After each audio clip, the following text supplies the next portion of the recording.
چې چیرته خور ده چې چیرته لور ده.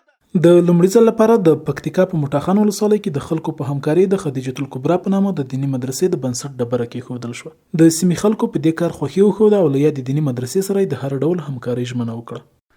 اول خو دې شکر ادا کوو چې دا نن ورځ موږ ته خدای راکړې دا ډېر شکر ادا کوو. دا شکر د مبارکي د ټول ملت ته وایم. الحمدلله موږ د دغه ورځې په ارمان کې وو. د 600 جنکیو په ظرفیت سره د دې مدرسې په جوړېدو شاوخوا 1.5 میلیون افغانۍ لګښت راځي چې ډېرې لومړنۍ اسانتیاوې به ولري. د یادې مدرسې مؤسس وایي چې په سیمه کې د جنکیو لپاره د دیني زده کړو اړتیا ډېره لیدل کېږي او اړینه ده چې خپل اولادونو ته په دیني او عصري برخه کې تعلیمي چاپیریال رامنځته کړو. زنانو تعلیم ته سي دینی تعلیم ورکړ سي دومره شت ضرورت ته تقریبا د زنانو اصلاح دی ټولنې د 70% اصلاح ده.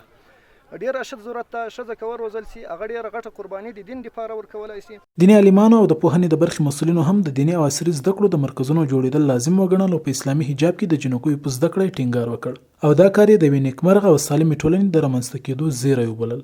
خو زموږ د پښتنو جامعه راولاړه سوې ده په داسې اندازه یې د خدای له هغه واسعه بیانه د خدای له هغه واسعه رحمته د قرآن له هغه واسع هدایاتو د هغه انسانیت له ټولو حقوقو د هغه بشریت له ټولو حقوقو څخه یې دغه طبقه د اناسو دا شاته غورځولې ده. له خپلو مسؤلینو سره چې د معارف په ریاست کې ناست مسؤلین دي له هغو سره هم دا خبره شریکه کړې ده.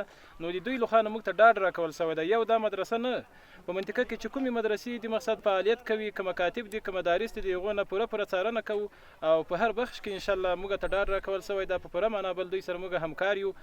تېره اونۍ د ښوونې او روزنې د برخې مسؤلینو د ملي راډیو ټلویزیون سره په یوه مرکه کې ویل چې د نوي تعلیمي کال له پیل سره به هغو سیمو ته په پوهنیزه برخه کې ځانګړې پاملرنه کوي چې په تېر کې له دې خدماتو څخه بې برخې وو.